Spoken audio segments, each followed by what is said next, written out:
Can you understand me? Hey guys, welcome to Fit2Fat2Forty featuring Julie Freed. I'll get it started. Anyways, it's my show. Okay, week 5 recap. In 3, 2, 1. Go!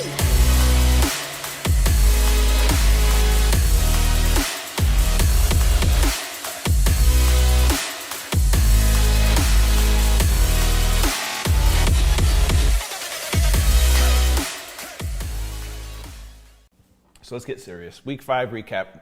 Now, when I say week 5, people think, oh, you're 5 weeks in. It's all how you start. Week 1 was technically day 1. So week 5 means I'm 4 weeks in, technically. We're just starting week 5. Today is the beginning of week 5. Exactly. Yeah, exactly. So we're 1 month in. So first quarter's done. We got 3 more quarters if you apply it to football, which obviously I know. I don't know if she knows what those mean. First quarter, second quarter, third quarter, fourth quarter. 4 quarters in soccer and a lot of other sports. So are there 3 quarters in soccer? Exactly. There we go. That's exactly why I brought that up. She's like, there's touchdowns in baseball, okay? I know this. All right. Anyway, I understand 4 quarters. We're a quarter of the way through. Yeah, so this past week was a good week. So fun. I gained a lot of weight this week, actually. So last week, week 4 was 3 weeks in. I was 24 pounds up in just 3 weeks. And I gained 3.4 pounds that week, right? So that put me up at, what was my total? I won't say 205.6. No, 205.6. And then, so I thought the weight loss or the weight gain would slow down, but it actually sped up week 4 or week 5. And I gained another 5 point something pounds, which put me up at a total of 30 pounds in 4 weeks. So 30 pounds total in 1 month, which is crazy because that's way ahead of where I was during Fit2Fat2Fit in 2011. I only gained, I think, 21 pounds that first month. It freaks me out just a little bit. Yeah. Because you're not, I've asked him, like, are you going to slow down? Like, if you keep going at this rate, you don't want to get 100 pounds. Are you going to slow down? Here's the thing. Not slowing down. Here's the thing. There's no speeding up or slowing down. I'm not, like, purposely, strategically gaining this much weight to, like, I'm just eating. And wherever the numbers fall is where they fall. Like, I'm not like, all right, I got to go for 7,000 calories a day to get X amount of pounds gained on the scale this week. That's not necessarily what's happening. I'm just eating till I'm full. So I expected the weight gain to slow down just because your body adjusts and adapts, and like 2-3 pounds a week is, what I expected. But now it jumped up to 5 last week. And my body fat percentage went up to 15.5% from 14.7%.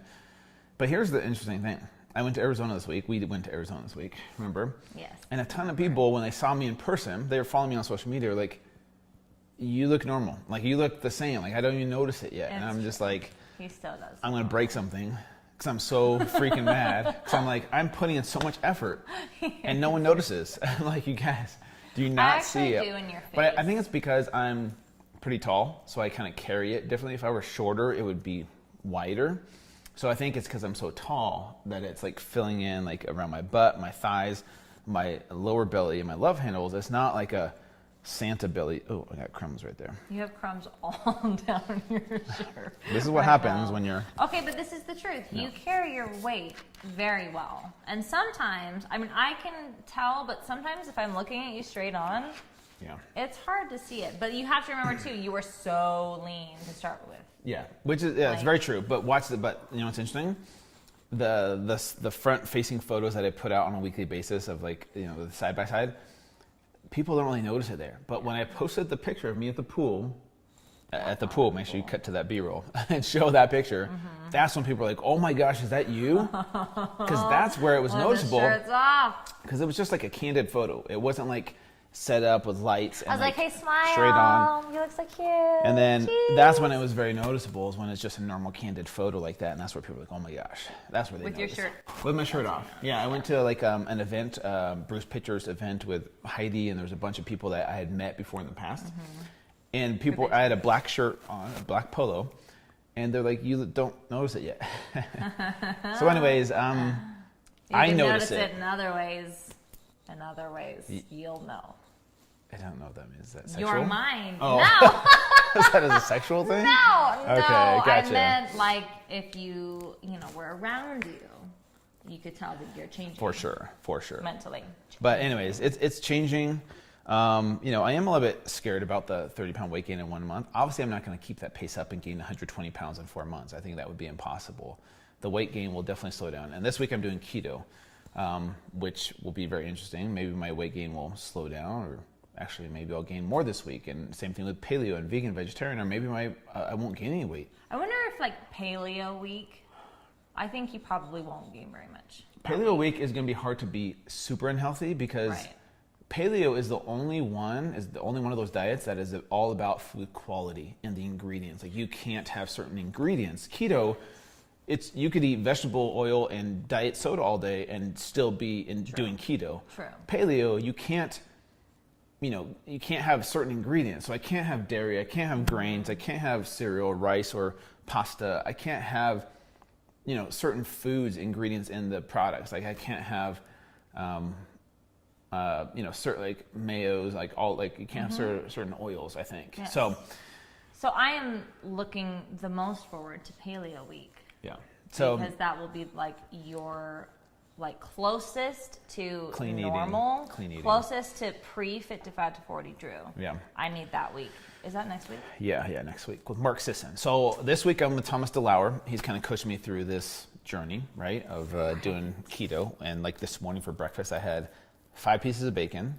And then I had 5 eggs cooked in that bacon grease.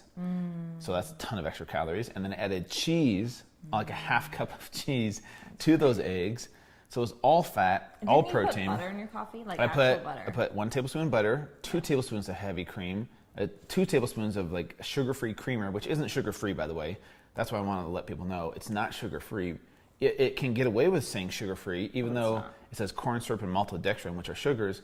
But what I learned from the FDA is that if one serving size of it is less than 0.5 grams of sugar, they can label it as sugar-free. Crazy, huh? So it shows up as 0 grams sugar. That's disappointing. So anyways, a lot of sugar. Yeah, but let's back up to the week. We're getting ahead of ourselves. Yes. Last week. Week. So we went to Arizona. Should we start there? Well, we went to Arizona on Thursday. We did. Sure. Okay, so the week, that week before that was pretty normal. Like I ate the foods. My sleep still sucks, which means my hormones are changing. The sleep, I think it has completely, and thank goodness you got a good night's sleep last night. But when he doesn't, it changes you. No, it doesn't. Just kidding. It changes him. It really does. Okay, I'm not mad. I'm not yelling. Over and over and over, night after night after night of not sleeping. There was a day when I looked at you and I'm like, I don't even recognize you. Your eyes are just dark around here, crazy eyes. Crazy. No, but really, it's really sad to be around you when you're not sleeping because it changes who you are. Yeah, it does. My hormones are changing. I'm less patient. I'm more irritable. I'm definitely more emotional. And by emotional, what do you mean by that? Like when I hear emotional, I think cry. Yeah, I cry inside a little bit. I cry on the inside. And that's what I mean by more emotional. And I can't deal with stress as much. So when something stressful happens, I'm all dramatic about it. I'm not gonna say it's gonna get me in trouble, but it's not me that's happening that's dramatic. It's him. But it's true. But it does make you more dramatic and more on emotional. His sleeve way more. And so, anyways, yes, it does affect me, and it is affecting me. And then Arizona made it even worse because then we traveled, and then we're on a different time zone, and not sleeping well there, and plus doing 2 food challenges back to back was really hard. So let's talk about that. We flew there. We had 1 day to ourselves, right? And that was kind of we didn't really do anything that night. We hung out by the pool, which I was pretty proud of myself. I took my shirt off at the pool. He did, yeah. But there was no one at the pool. I was just going to say, full disclosure, there was nobody at the pool. But even if there were people there, I probably would have taken my shirt off. And they don't know me. They're like, oh, it's a normal just guy that. Well, and that's the thing. They're not judging me. He doesn't even look overweight. But before I would have been so self-conscious. I would have been like, these people, I need to explain to them that I'm not really overweight. Here's a little pamphlet. Here's me before. Read these things. I'm doing an experiment. This is who I really am. But now, even if people were there, it would have been like, you know what? It is me. This is me. This is me by from The Greatest Showman. I was just thinking this is. I make no apologies. This is me. Oh, okay, yeah, That's that the song. song. I know, but I didn't know what song you were singing. Do you even sounded know the different. song recording? Yes. Anyway, I was So proud of you. Shirtless at the pool, but there was nobody there. Yeah, yes. The next day you did your Marshmallow Dream Bar Challenge. With Heidi Powell. She's a good friend of mine. Her and Chris are really good friends. And so I challenged her to a Marshmallow Dream Bar Challenge because this girl eats one Marshmallow Dream Bar per day for the last at least 5 years straight. Right. She fits it into her macros. But eating 5 in a row was painful. She ate 7 in a row. It was horrible. She ate 7. Did she get 7? Yeah, I got to 8 point something, 8.5. So I was really impressed with her being able to eat that much. I didn't think she'd I thought she's super petite. I'm like, she'll eat like 1 or 2. No way. I knew she'd at least get to 5. Oh, well, I didn't Minimum. know. But anyways, I kicked her butt. But she does. Barely. She's funny because she's like, pound for pound. If you do pound for pound, that she won. I'm like, yeah, but anyways, it was fun. It was entertaining. It was. I think I broke her addiction of eating Marshmallow Dream Bars because she was sick of them by the end. She's like, I can't do it. And why didn't you feel? You didn't feel sick that day. I feel like didn't this feel is the super first sick. Food challenge where you weren't super sick. Why? It's because we set a time limit for 20 minutes and we stopped. We didn't You should do that every time. We didn't keep going until like one of us puked. But I did feel pretty sick afterwards, just not super sick like I have before. I think we So should anyways, do that every time. what was I saying now? I can't remember. So I won, she lost. I ate a lot of Marshmallow Dream Bars. I broke her addiction. Oh yeah. But what's funny, and this is, I don't think I told you this, but that night at Bruce's reunion or finale, she brought one with her. I was like, are you serious? And she's like, I've gone over 24 hours. This is the first time I've gone over 24 hours without a Marshmallow Dream Bar. She's like, I brought one. And she had like 2 bites of it. Night, yeah. Yeah, and then she had 2 bites of it. And that was it. And she's like, yeah, it doesn't taste as good as I remember. So Not the same. we'll see if I broke her addiction. I have done that. Have you ever, this is a good question. Have you ever just in normal life done that where you've eaten too much of something? Drew's so disciplined in his regular, everyday world. You're so disciplined that I feel like you never would have done this before where you eat too much of something. Yeah, to where you exactly. don't want it anymore. Exactly. And that's kind of Has that happened to you before? probably with some alcohols. Okay, that's a good one. So, but food, never. You've never eaten to the point of like, yeah, I can't eat maybe, that but I can't remember a specific. Maybe Halloween candy, like when I was a kid, like almond joys. It's a fairly normal thing that happens. But anyways, so we did that food challenge. It was super fun. Relaxed the rest of the day, and then the next day I teamed up with Chris Powell, who's Heidi's ex-husband, and we went to a Brazilian steakhouse, all-you-can-eat meat challenge. And Chris is 1 week away from, 1 week post-surgery. He had a hernia surgery. So he wasn't like super hungry. He wasn't super like motivated to eat a lot. He wasn't very competitive with me. Yeah. But he brought in his kids, which was super fun.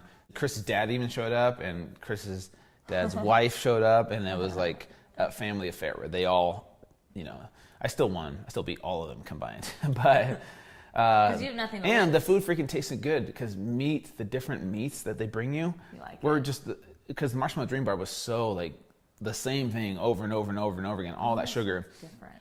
And I tracked my blood glucose levels. I didn't even get a huge bump at all. Like nothing was flat.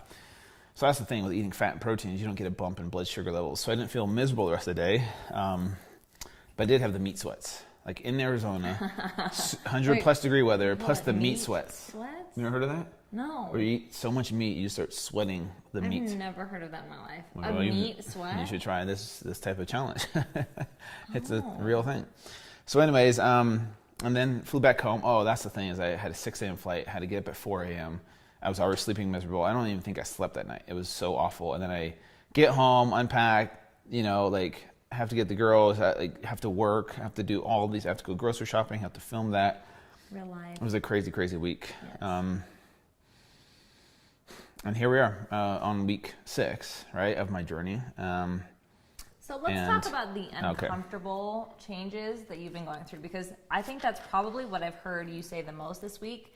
I'm so uncomfortable. I'm so uncomfortable. I'm so uncomfortable. Like, what is uncomfortable? Okay, so now that I'm gaining the weight in my thigh area. Oh, you're chafing. Not yet. No, not yet. But it's super uncomfortable. I'm being super sweaty in Arizona. Like, it felt super uncomfortable. Like really hot. Swass, swoobs, sweaty man boob. Yep. Swass for sure. Like, yeah. and just like, and I'm super hairy too. I don't feel my sexiest self in this moment. I still feel pretty sexy, but like not my normal sexy self, like super What confident. about like, do you feel like your jeans are tight? And it's about time to buy new clothes. My jeans are, I have two pairs of jeans that still fit, but they are getting tighter. I bought new underwear, but like I haven't bought new shorts yet, or I do have plenty of shirts. Do you unbutton your pants? No, but I loosen, not yet, but I haven't gotten to that point yet. But on the food challenge is a long way to go. I mean, everyone experiences that. I do that on the regular. But listen, on the food challenge with Chris, I brought stretchy pants and on purpose because I knew then you have to undo the belt. With Heidi, I was wearing jeans, and I did kind of loosen the belt. Yeah. But in the future, I'll probably wear more sweats. So hopefully, if you're okay with me going on dates with sweatpants on, that might have to be our future. Here's why I say no. Because it's a huge, really discouraging part of gaining weight is having to try on jeans. It's the worst thing ever to go to like Nordstrom, get your size of jeans. Definitely not going to Nordstrom. Or bigger. I'm going to Walmart or the DI, cheap clothes. It's so hard to go and to not have your size and not be able to fit into your jeans. And that's something that I think everybody can relate to. So I'm going to make you get jeans. That has to happen. And shirts, because it sucks. I've experienced that before. Yeah. I'm 5'10". When I was in college, I gained 20 pounds, and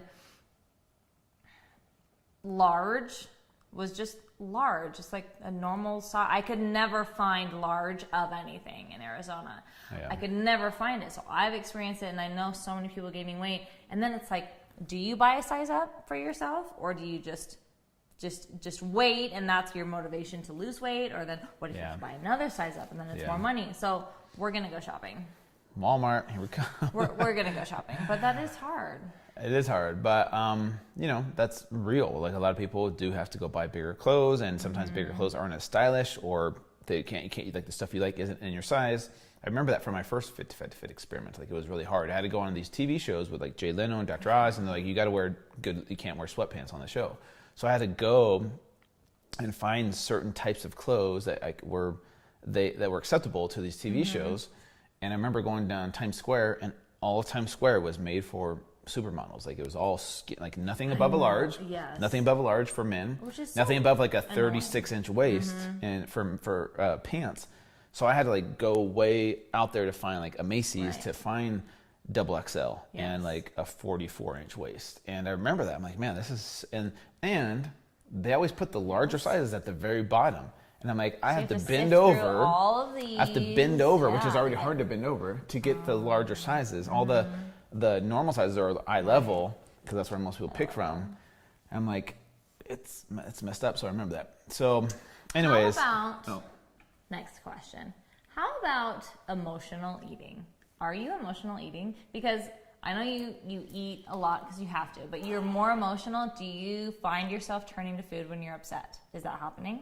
Well, I turn to food almost all day, every day. So it's yes and no. Yes, I'm eating because I'm hungry and I'm emotional, but I'm also eating because it's part of the journey, and I'm eating all day long anyway. So yes, and I eat those comfort foods, which make you feel pretty good, temporarily.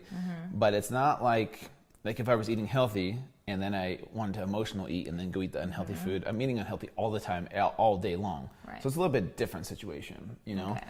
But let's talk about the food in Arizona. The Oregano's was really good pizza. That was huge. I ate a ton of that pizza. Delicious. We had sushi one night. Remember, that was really good. Well, let's back up for a second before we went to Arizona. So I've been trying to do the Whole30. Oh, that's right. Man, it's not going well. It's a whole 1.3. GDOS is 1 day. Going well. I'm a Whole30 coach. I've done at least 5 or 6 Whole30s, rounds of Whole30s in my life. This is the first time in my entire life I have not been able to do it. I've started over 4 times. 4 times. Because I really will start over. If I go off just a little bit, I'm like, nope, I have to completely start over. So the Whole30 is an elimination diet where I'm trying to cut out all the foods that he's eating, basically. And I have not been able to do it. I made it to day 6. That was the longest. Yep. And it's so interesting because I was determined when we started this to be like, I'm going to prove that if you're husband has all this junk food in the house. It's okay. You don't have to eat it. You can just stay in your own lane. Yeah. And it has been a really humbling experience for me because I have not been able to do that. Even freaking last night, you left that popcorn at my house with the Twix and the M&Ms, and I ate it. Shoot. And I told him to take it. It's her fault. I didn't do it. It has been so, seriously, it's been humbling for me. Yeah. Now I can finally relate to people who are like, I just can't get through the whole 30. I've never experienced that. But when it's everywhere and when you're enjoying it a lot and it's been so hard for me. And I don't resent you, but sometimes I get really mad that like your food is right there in front of me and you're eating it and I can't. It's really hard. It's really tough, and it makes me it's actually not that hard for me. It's pretty easy. Oh, it's so easy. But how is it for you? It's hard. Watching me eat healthy food. Do you? I don't get jealous of that. But do you kind of I get jealous of the feeling of feeling healthy. I get jealous of that. Like that the happens. food. And especially when my food tastes way better, of course. Yes. Yeah. But the feeling you get from eating that food, I miss that feeling of like sleeping well, feeling well rested, having lots of energy throughout the day, and not feeling uncomfortable, like feeling confident, a little more confident, and feeling just healthy. Like I miss that feeling, so I don't necessarily miss the food. I miss the lifestyle. Right. So, anyways, you guys, anything else? Any last words? Week 5 wrap up. Pray for me. Pray for me too. Pray for me. You're not doing this. I'm doing this. I loved you so much, but this has been really, really hard. And it's shocking to me how much your personality really is starting to shift. And Same. I know you're still in there. But it really is different. Like I never really experienced personally like gluten or dairy certain foods making me depressed, but I see that happening for you. I see your mood drop. I see your energy drop. And it's been sad. I miss old Drew. 3 more months? This is why I can't wait for Paleo Week. We should do what's happening on month 3. Can we do this over again? Yeah. How about, I have an idea. I think once for a week out of the next 3 months, you need to do a week of like semi-normal-ish eating so that we can have sanity. We'll see. We'll see how it goes. Oh, and there is one more thing. What's that? I think that you should take 1 day a week where you give yourself an hour to exercise. No. And he will not agree to it. See, it's my journey. It's my rules. I've already created the rules. You can't change it halfway through. You can't change. And this is part of the struggle that I know couples have. It's like, just walk with me for 1 hour, 1 day out of the week. I don't burn too many calories. It's kind of, once you commit, you got to stay committed. It's like the whole 30. You can't just don't even do it. You can't just be like, oh, the whole 30 is too hard, so let me just add in some fruit. Let me add in some desserts, and then it's not the same thing. You got to commit. You got to stay committed. And I'm committing to this. So like all I'm saying is like it'll be temporary. It'll all be over soon. It'll be like a bad dream. It's a bad dream. It's a nightmare. No. It's like night terrors. Or you could just shift your attitude and try and have fun with it. It's gonna be hard, but it's gonna be fun too. Like it's gonna be awesome. So, anyways, thank you guys for tuning in. Oh. How can we make it more fun for me? I don't feel like it's that fun for me yet. I would just can you try to make exercise it fun for more me? and eat healthy more. Make it fun for me, please. I don't know. I want it to be fun for me. It'll be fine. We'll figure it out. And we have the girls this week. They make it pretty fun because they get excited watching you eat that food. So that part's fun. All right, you guys. Okay, now can I finish? I feel like I've tried to finish thanks this so much, guys. Wrapping up. Thanks for joining. Go ahead. Okay. See you guys next time, and more to come. Thank you.